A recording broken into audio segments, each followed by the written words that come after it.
No z tym miałaś rację. No! Przyznam. Dzięki. Spoko. Nagrało się?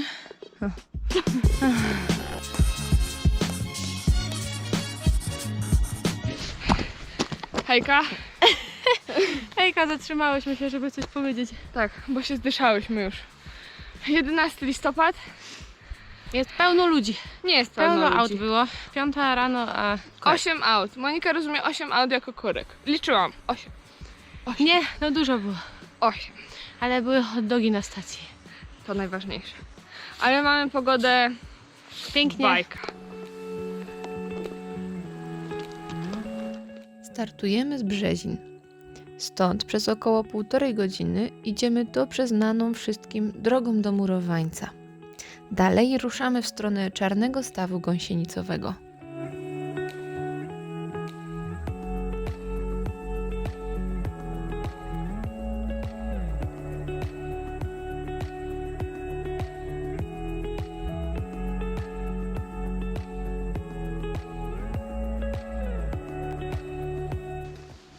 Marta, co zrobiłaś? Zatraciłam gumkę od kamery. A ty zamiast mi pomóc, to mnie nagrywasz. Szybciej, szybciej Monika. Szybciej. I pokarało. Amen.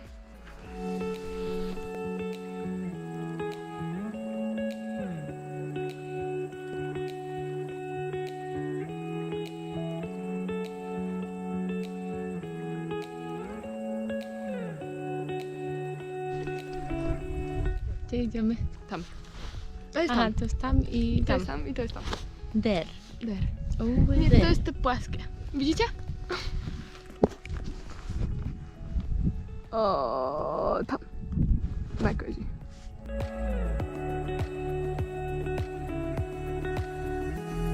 Dalej wybieramy niebieski szlak kierujący nas w lewo. W pierwszej części trasa prowadzi nas przyjemną ścieżką dookoła Czarnego Stawu. Później zmienia nieco swój charakter i zaczyna stopniowo piąć się w górę.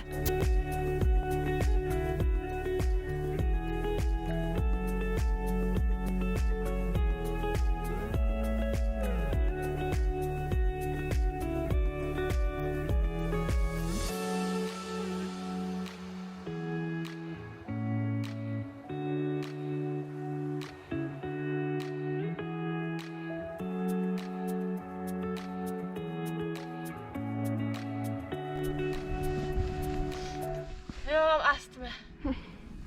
Tak myślę. Tak mi się przypomniało, Aha. że kiedyś miałam coś z astmą. Ale to dziecięcą Ja miałaś. Nie, ja będę mieć astmę. Starczą. No.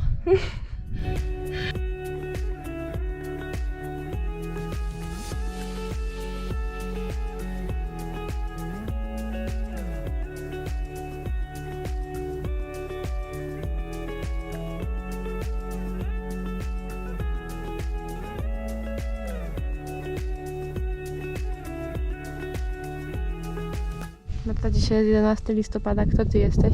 Polek mały. Jaki znak? Nie, ostatnio się dowiedziałam, że damska wersja to jest lilia biała. A dlaczego jesteśmy kwiatkiem? Nie wiem, ale poważnie, wczoraj tak, nie, czy dzisiaj w nocy, jak wyjeżdżałyśmy, to leciało. I właśnie, że damska wersja to jest lilia biała. Dalej nie będę pytać, bo za dużo się dowiem.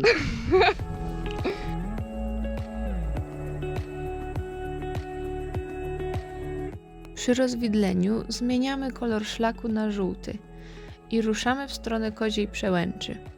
Kolejnym naszym punktem orientacyjnym jest Zmarzły Staw. Nosi taką nazwę, ponieważ zimą jest zamarznięty do samego dna, a roztapia się tylko w okresie od lipca do września.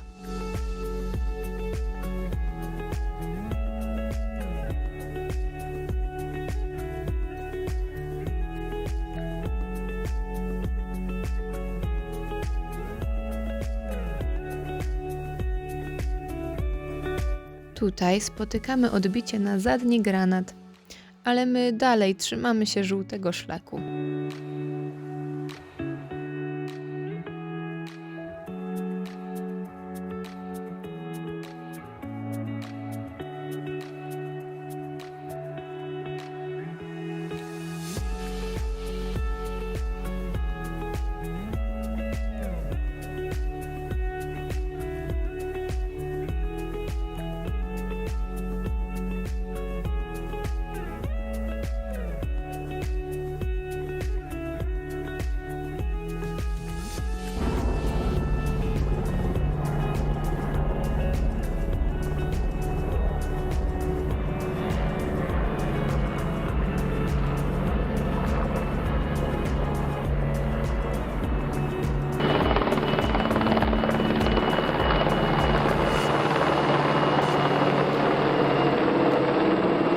Tego dnia miałyśmy dużo spotkań z Toprem, ale o tym może opowiemy później.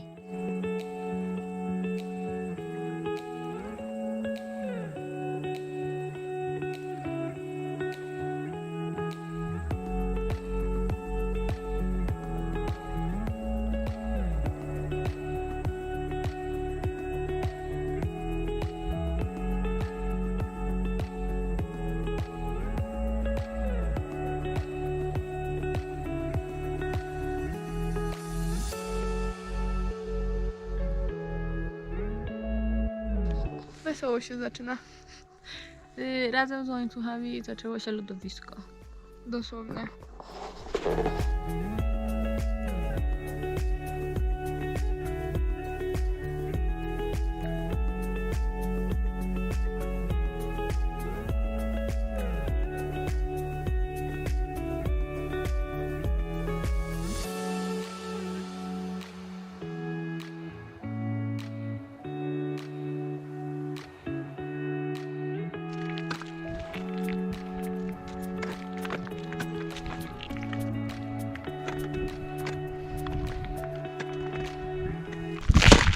Słaba sytuacja.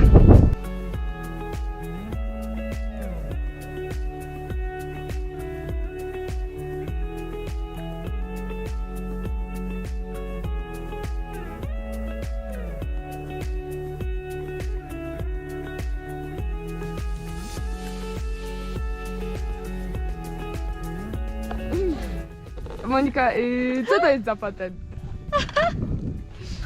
One wcale nie są odpinane. Nie, tak wyglądają. To jest zimowa wersja moich niebieskich sławnych spodni. Jedynych. 3-warstwowe. Terma, leginsy i gacie. I nawet da się z nich krótkie zrobić, żeby dziur nie porobić rakami, bo już jedno jest. Ale ty jesteś inteligentna.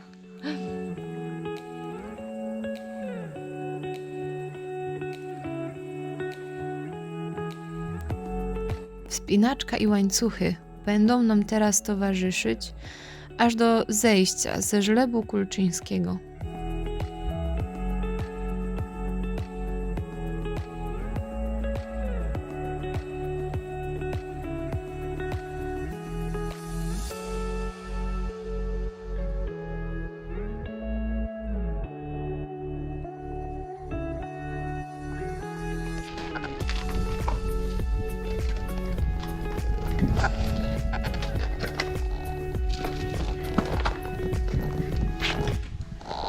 Będzie puściła się łańcucha. Ja się czuję jak na... Pozdrawiam Zacharego. Jak Zachary na Giewoncie.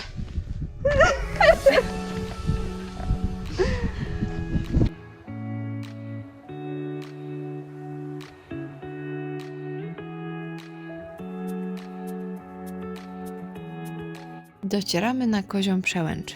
Tutaj szlak zmienia kolor na czerwony i prowadzi prawie pionowo w górę.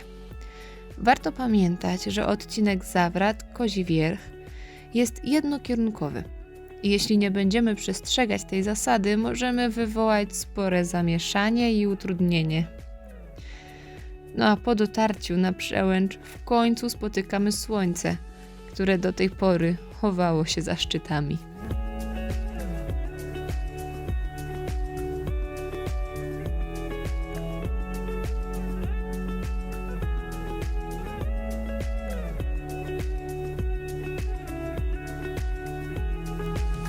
Gdy decydujemy się na tą trasę, musimy pamiętać, że nie jest ona dla każdego. Spora ekspozycja, łańcuchy, drabinki, duże nachylenia. W niektórych trudnych miejscach również umiejętność poradzenia sobie bez tych sztucznych ułatwień.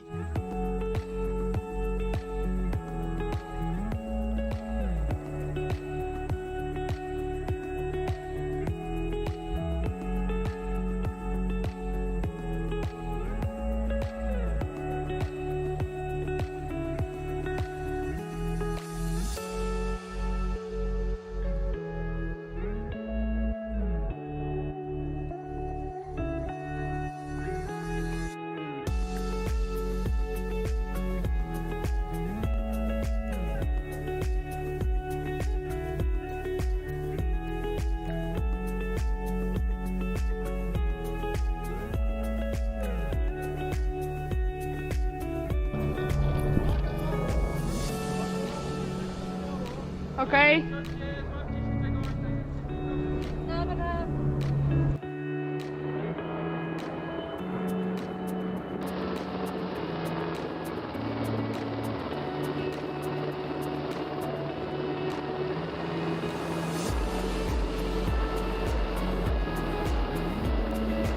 Wiele razy w oddali widziałyśmy akcje ratowników, ale nigdy nie dotyczyło to osoby, która szła parę kroków przed nami. Tym razem niestety tak się stało. Gdy dotarłyśmy na Kozią Przełęcz, nasz zrezygnowany znajomy ze szlaku siedział i dzwonił po pomoc. Po paru minutach pojawił się helikopter. Zespół spuścił na linię 2 ratowników, by mogli oni znaleźć i odpowiednio zabezpieczyć poszkodowanego. W tym samym czasie reszta załogi oddaliła się. Ratownicy przetransportowali poszkodowanego wyżej na grań, w takie miejsce, by helikopter mógł się swobodnie przybliżyć. Po paru minutach usłyszałyśmy tylko, żebyśmy usiadły i się czegoś złapały, bo zaraz będzie mocno wiało. Tak też było. Helikopter podleciał, wciągnęli całą trójkę na pokład i powoli się oddalili.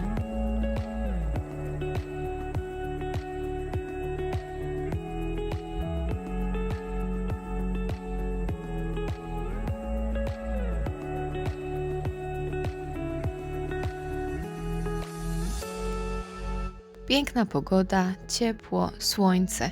Idealne warunki, by wybrać się na szlak. Wydaje nam się, że jak widać mniej śniegu na szczytach, to przecież jest całkiem bezpiecznie. Nic bardziej mylnego.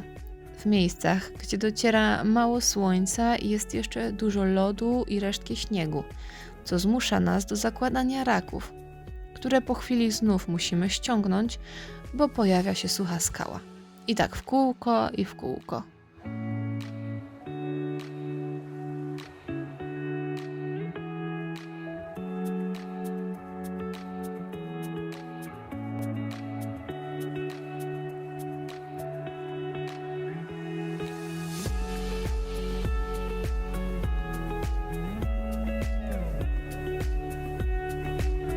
Gdzie my się teraz znajdujemy? Zaraz po Koziej Przełęczy nie wchodzimy na Kozi Wierch. Szlak najpierw prowadzi nas na Kozie Czuby, czyli szczyt o 3 wierzchołkach, które mają odpowiednio 2239, 2256 i 2263 metry nad poziomem morza.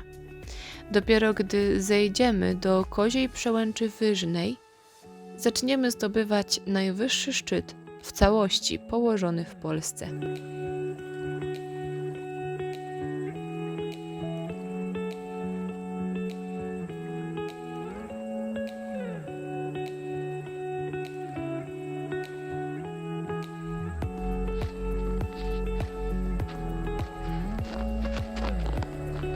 Aha, Głodna. A, mnie to w ogóle nie dziwi.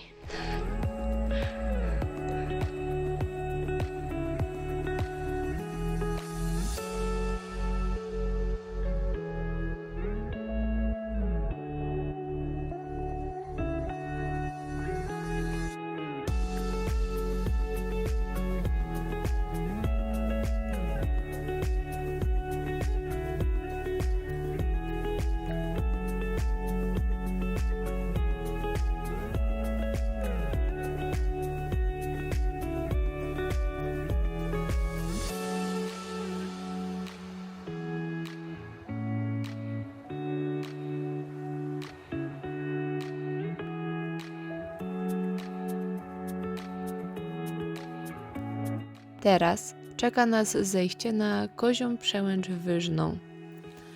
W porównaniu do trasy, którą dopiero co pokonałyśmy, nie jest to zejście trudne technicznie, ale na pewno wymaga zachowania spokoju.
Od Wyżnej zostało nam już tylko względnie krótkie, ale strome podejście na sam Kozi Wierch. Najtrudniejszym momentem w warunkach, które dzisiaj panują, gdy cała ściana jest pokryta cienką warstwą lodu, jest odcinek z 2 klamrami. Trzeba się mocno zastanowić, jak ten fragment pokonać, polegając tylko na sztucznych ułatwieniach.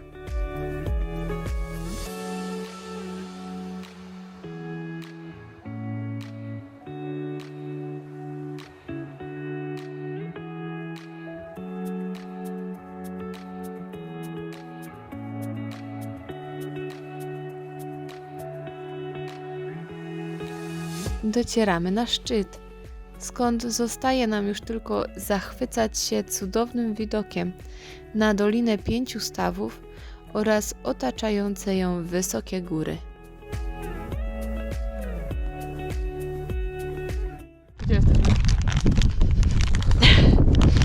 Na Kozi dopiero, a jest już się ciemno robi. Dopiero w końcu dostałam jedzenie. Jasne. Od Murwaj. Kłamie. Jak w noc. Kłamie. Cały czas jemy. Nie aż takiej na sytuacji, ale cały czas. Cały film nie mam humoru, bo nie miałam jedzenia. Aha. Marta, jaki mamy plan? Czy może nie mamy planu i siedzimy gdzieś na szczycie i nie wiemy nawet gdzie zejść? Możemy tu zostać. No albo pójdziemy tam, albo pójdziemy tam. O, organizator wycieczki, proszę bardzo, jaki... Albo. No, masz 3 wyjścia. Możesz wybrać.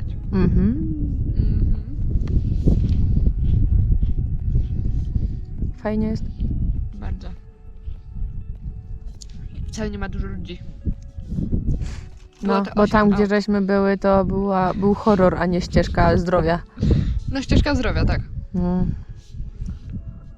Szlakiem bym to nie nazwała w zimie. Ale powiedziałam ci, że będzie tu mało ludzi. Nie ma zimy jeszcze. Jest... No, mało ludzi, jednego może spotkaliśmy i jeszcze go ściągły helikopter. Przy nas.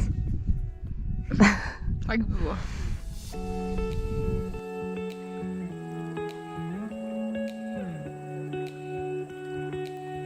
Decydujemy się na zejście żlebem Kulczyńskiego. Początkowo nasz szlak oznaczony jest kolorem czerwonym. Trzeba uważać, by za wcześnie nie skręcić do Doliny 5 Stawów Polskich, gdzie prowadzi kolor czarny, czyli ten sam, co na żlebie.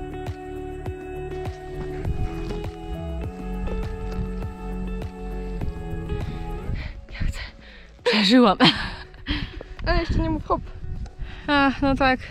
Jeszcze można spaść. Trochę nadal wysoko jesteśmy. A jest nie za nisko.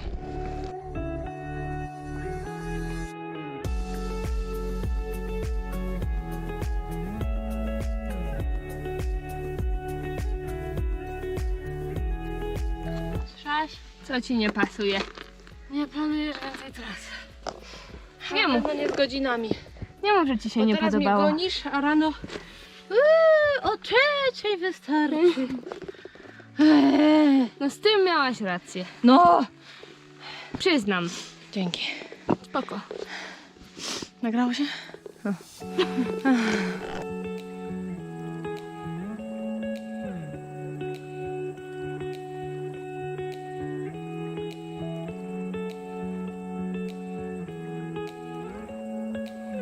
Docieramy na przełęcz nad Doliną Buczynową. Jest to jedna z mniej przyjemnych części naszej trasy. Od pewnego momentu nie spotykamy już żadnych ułatwień. Są za to dość niestabilne kamienie i sporo oblodzeń, co przy schodzeniu dodaje trudności. Kamienie są nieraz bardzo zdradliwe. Ten osunął się tylko na moją stopę, ale mógł spaść o wiele niżej i nabierając prędkości poważnie kogoś zranić. Dlatego tak ważne jest noszenie kasku, chociażby w takim miejscu jak to.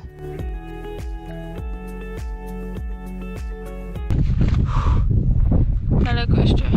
Bardzo. O.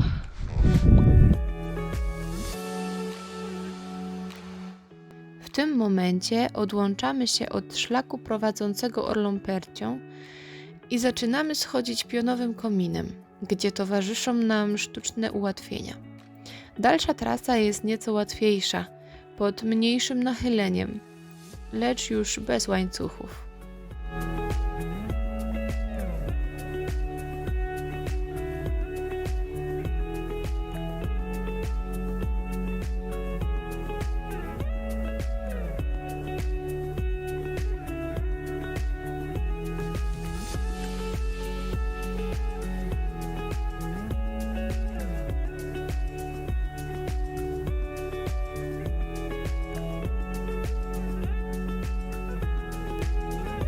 Chwilę przed zmarzłym stawem szlak wygląda właśnie tak.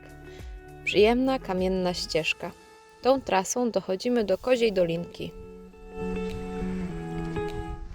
Ogrodnik! Nie mogę. Nie spuściłam spodni. No czekaj. Nowa moda. Oj, babi. Łydki spuchły.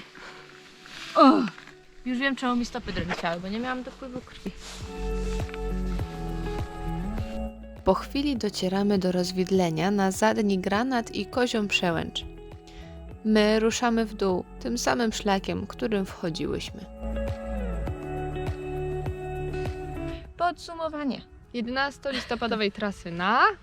Kozi Wierch przez Kozią Przełęcz. Tak, już tam kiedyś byłyśmy, tu będziecie mieć film, bo jak byliśmy na Orlej, to właśnie tamtędy przechodziłyśmy, tylko że to było lato. Lato, czy tam początek września, no coś takiego. No i wtedy warunki były piękne, a trasa no bajka. Trasa jest bajka. No ale Teraz było o wiele trudniej, bo warunki, które panują w Tatrach, są ciężkie, ponieważ nie jest to śnieg, po którym chodzi się stricte w rakach, ubiera się raki na początku i tyle. Tylko jest bardzo dużo oblodzeń. Miejscami łańcuch jest pod lodem i są ściany całe pokryte śliską nawierzchnią. tak jest, no. Więc trzeba ubierać i ściągać raki parę razy. No myśmy z 5 razy ubierały i ściągały raki. Coś koło tego, no. Bo po skale w rakach bardzo ciężko się chodzi, jest to strasznie niestabilne, no a No i niebezpieczne po po lodzie prostu. nie da się przejść. Czasami są takie momenty, że nie da się tego obejść. Tak. Więc generalnie ta trasa w tych warunkach, no generalnie w ogóle nie jest dla każdego, a w tych warunkach to już w ogóle. No i trzeba pamiętać, że takie warunki też wydłużają nam trasy, no i że teraz się szybciej robi ciemno. No i Tak, nagrywamy właśnie teraz filmik, ponieważ było strasznie ciemno, już było całkowicie ciemno i w aucie nie czołówka by zrobiłybyśmy musiałaby nam tego. świecić na twarz generalnie, żeby coś nagrać, żeby coś było A widać. byłyśmy też wymęczone, No.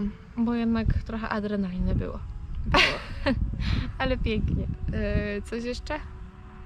Spotkałyśmy na trasie Grzesia, który powiedział, że nikt nie wie, jak się nazywa ta oto dziewczyna, więc to jest... Monika! Tak, ja jestem Marta. Miło mi. Jest teraz jasność. Wszystko? Teraz już wszystko. Wszystko. Pa!